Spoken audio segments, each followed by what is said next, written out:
We have all been there, sitting in a conversation that is not really a conversation. It is a monologue disguised as dialogue. You nod, you smile, you wait for a breath, for a pause, for a chance to speak, but it never comes. The words keep coming like waves that do not crash, just drown. And in that moment, something happens inside. You begin to disappear. Your thoughts get quieter. Your ideas fade. And you wonder if your voice ever mattered to begin with. This is not about impatience. It is about connection. Because true connection cannot happen when one person takes up all the space. And yet, most of us were never taught how to handle this. We were told to be polite, to wait our turn, to let people finish. But what if they never do? What if waiting becomes silence and silence becomes resentment? This is the conversation most people never prepare for. The one where you are not interrupted by volume, but by endlessness. The one where you leave feeling invisible even though you were present the whole time. And the question is not how to make them stop talking. It is how to reclaim your space without losing your grace. How to step back into the conversation without turning it into conflict. How to set boundaries in a way that still honors who you are. Because your voice matters, and sometimes the most important thing you will ever do is decide when to use it. There is a moment in every conversation where you realize the other person is not going to stop. Not out of malice, not out of cruelty, but because they do not even notice the silence on your end. They are not pausing to breathe. They are not watching your body language. They are not checking if you are still with them. And in that moment, you feel something rise, a quiet question. Can I say something now? And the next thought is even louder. Will I seem rude if I do? That is the question most people never answer out loud, because we were raised to believe that interrupting is disrespectful, that cutting someone off is a sign of bad manners, that good people let others finish. But here is the truth most of us need to hear. You are not rude for needing space in a conversation. You are not disrespectful for needing your voice to be heard. What becomes disrespectful is allowing someone to dominate while you disappear. What becomes unkind is letting politeness become silence. There is a way to interrupt that is not about ego or conflict. It is about intention. It is about clarity. It is about stepping into a space that you have every right to occupy. And one of the simplest and most effective ways to do that is by using someone's name. It sounds almost too easy, but it works. Because the brain is trained to respond to names. It cuts through noise. It signals urgency. It brings someone back from wherever their words were taking them and reminds them there is another human in the room. Imagine someone speaking in circles, story after story, detail after detail. You lean forward and say their name. Just their name. No accusation, no frustration, just presence. You might say David. You might say Lisa. Their name is a hand on the shoulder, a soft pause, a reminder. Most people will stop talking without even realizing why. Because their brain responds to the familiarity of their name. It shifts their focus. It creates a gap. And in that gap, you step in. Now here is where most people go wrong. They fill that gap with apology. They say, I am so sorry to interrupt. They say, I feel bad cutting you off. They say, I hate to be rude. But if you do that, you are not stepping into the space. You are backing away from it even as you speak. You are giving up your right to be heard before you have even said a word. So instead of apologizing, try clarity, try intention, try honesty, say their name, and follow it with something real. David, can I pause you right there? Lisa, I want to jump in for a second. Marcus, I would love to respond to that. These are not rude statements. They are respectful, but they are also firm. They say, I hear you, but I am here too. They say, this is a conversation, not a monologue. They say, I am not attacking you. I am showing up for me. And that is the shift most people never make. They think interrupting is about domination, but it is really about restoration. It is about restoring balance to a moment that has tipped too far in one direction. It is about creating shared space where everyone feels seen. And if someone is not willing to make space, you are allowed to claim it. You do not need to do it harshly. You do not need to do it loudly, but you do need to do it clearly. Because if not, the pattern continues. And over time, it trains your nervous system to equate silence with safety, which means you start to shrink, not just in conversations, but in meetings, in relationships, in life. Your voice becomes something you think about instead of something you use. And that is not humility, that is self-abandonment, and the cost is too high. You might wonder, what if the person takes offense?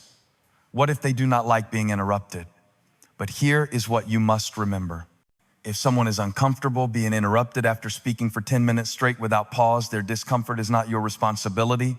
Their need for control is not your burden to carry. You are not interrupting their humanity, you are interrupting their monologue.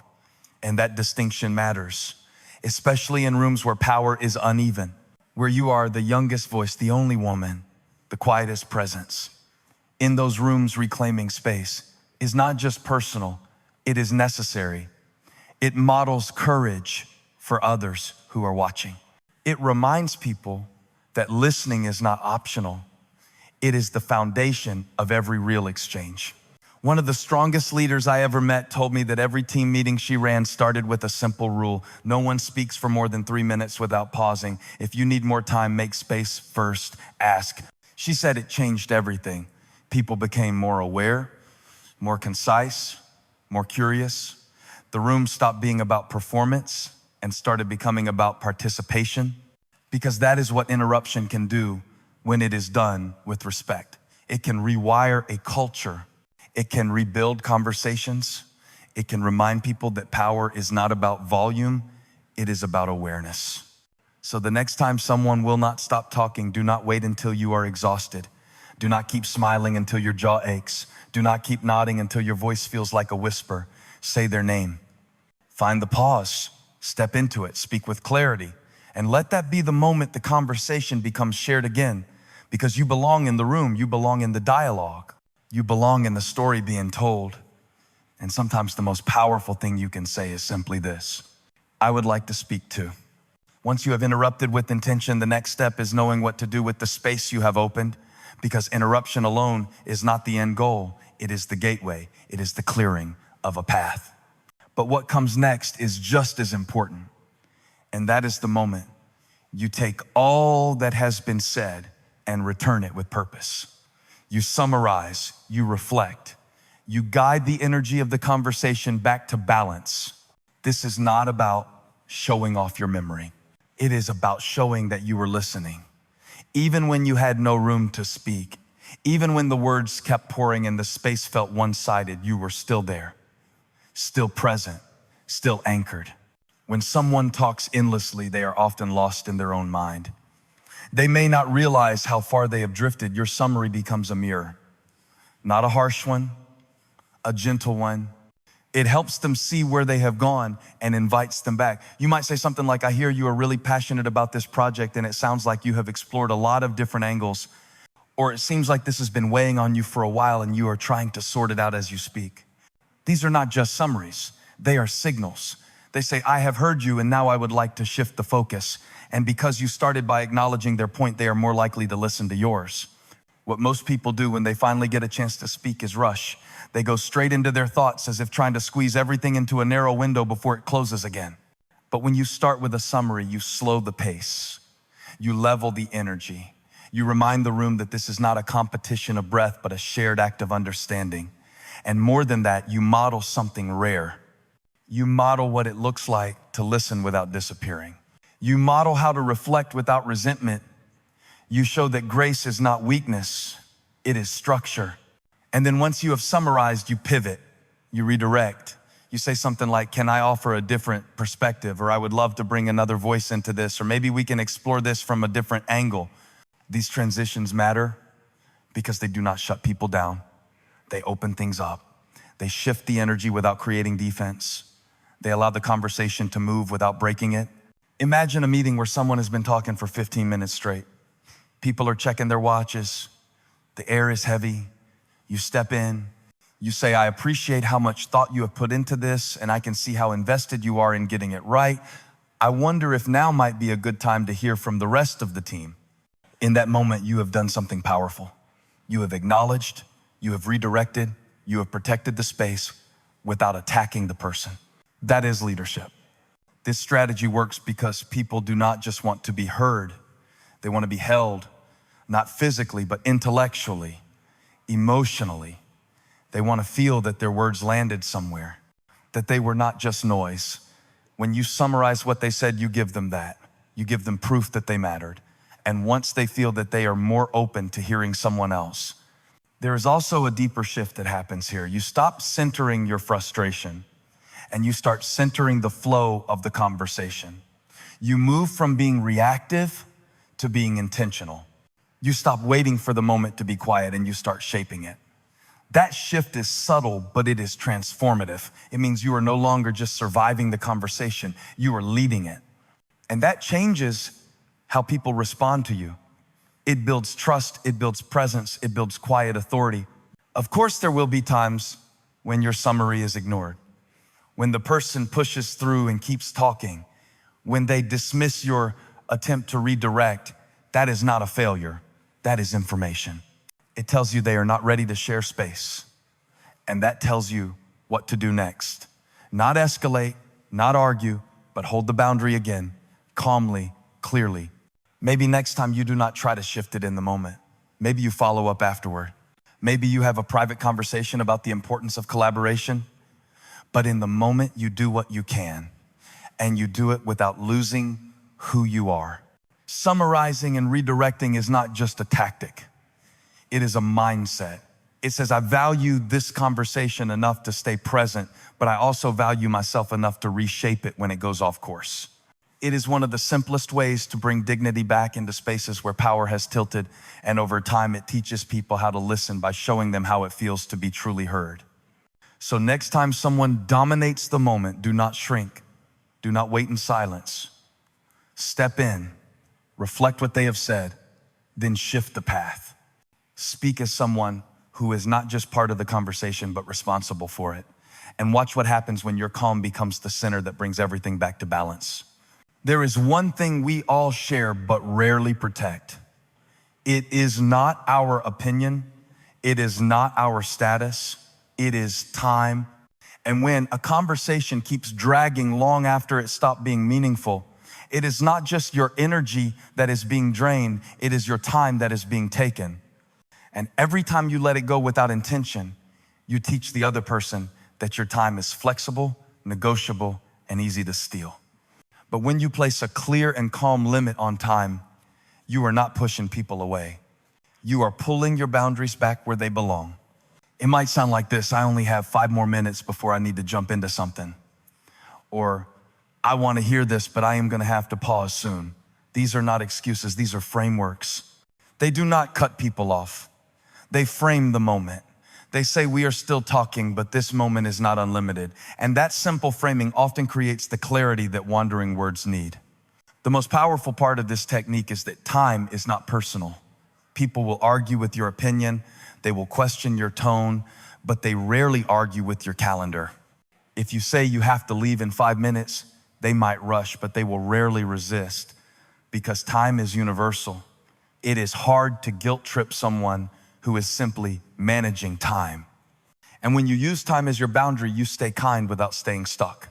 The key is to say it early, not when you are already frustrated, not when the air is heavy, but at the start or at the first sign of overflow. It sets the tone, it resets expectations, and it gives you an out that honors both people. You do not need to fake an emergency. You do not need to invent an excuse. Your time matters. That is the only reason you need. Sometimes people talk because they do not realize how long they have been talking. Other times they talk because no one has ever shown them how to pause. By using time as a boundary, you give them something concrete. You are not saying you are the problem. You are saying this moment has a container, and that container has a lid. This is especially powerful in professional settings.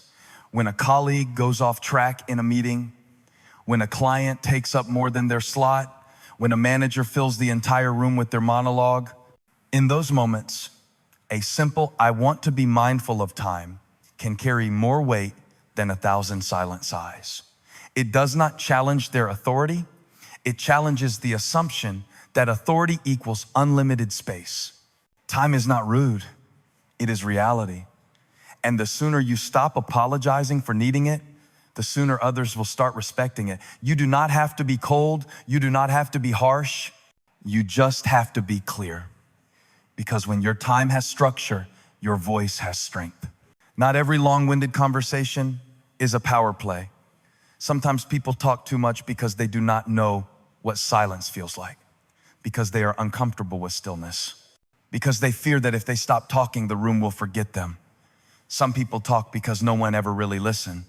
Others talk because they learned early on that words are how they keep control.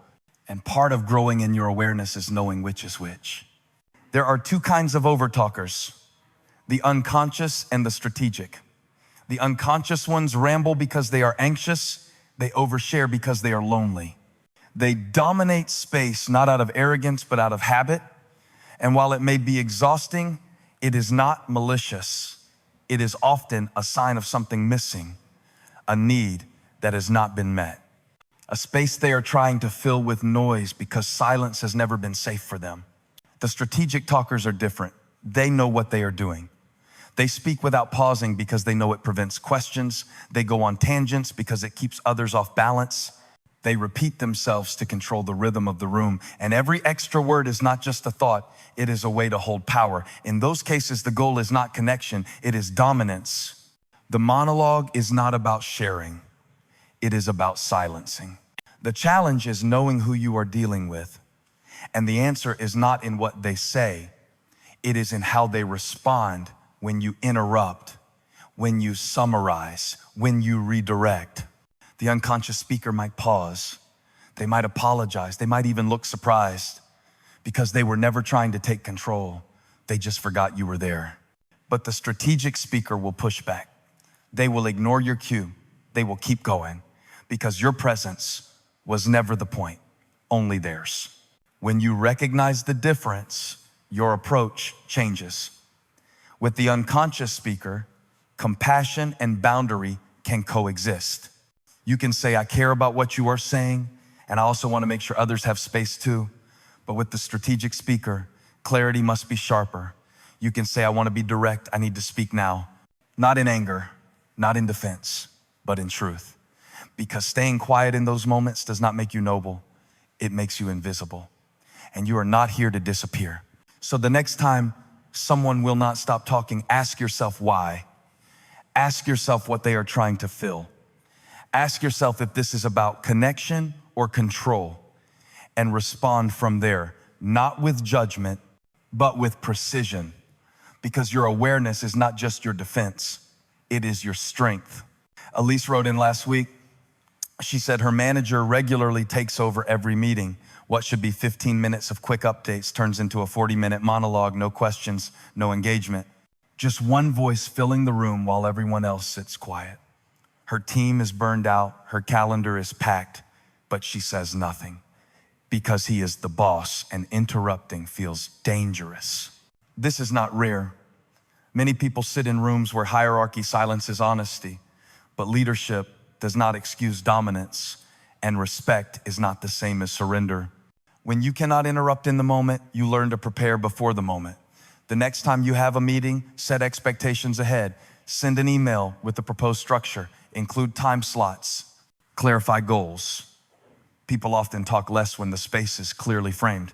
If your manager still takes over, use time as your boundary. A simple, I have a hard stop at 10.15 can shift the dynamic without sounding confrontational. It does not challenge authority. It respects reality. If you are in a virtual setting like Zoom, take advantage of the tools. Use the chat to suggest moving forward. Use a shared document to track progress. The medium can become part of the message. After the meeting, consider following up, not with blame, with clarity. Say something like, I'd love to find ways to make these meetings more collaborative. That sentence does not accuse, it invites. And invitations open more doors than resistance ever will. In power dynamics, your strategy must be quiet but clear. You do not need to challenge the throne. You need to change the rhythm. One sentence, one pause, one shift at a time. Because even in rooms where your title is smaller, your presence still has weight. When someone will not stop talking, it is easy to think your only option is to endure. But silence is not always grace. Sometimes it is a habit we learn to survive rooms that never made space for us. And now you know better. You have 3 tools. You interrupt not with ego, but with clarity. You summarize not to control, but to guide. You set time boundaries not to escape, but to protect your energy. These are not tricks. They are signals. Signals that you are awake in the conversation, that your presence matters, that you are not just listening, you are shaping the space you are in. Every time you reclaim your voice with intention, you shift the culture around you. You remind people what shared space looks like. You invite them into a new rhythm, a rhythm where conversation is built, not stolen, where silence is chosen, not forced, where people listen because they want to, not because they have no choice. You will not always get it right. You will interrupt too late. You will summarize and be ignored. You will set boundaries that get pushed, but keep showing up, keep practicing, because the more you do, the more your voice becomes a place others trust, not because it is loud, but because it is steady. If this helped you find one moment of clarity, share it with someone who needs their space back. And follow Daily 1% Impact for more tools that bring your presence forward, one decision at a time. Because one shift in how you speak can change how you lead.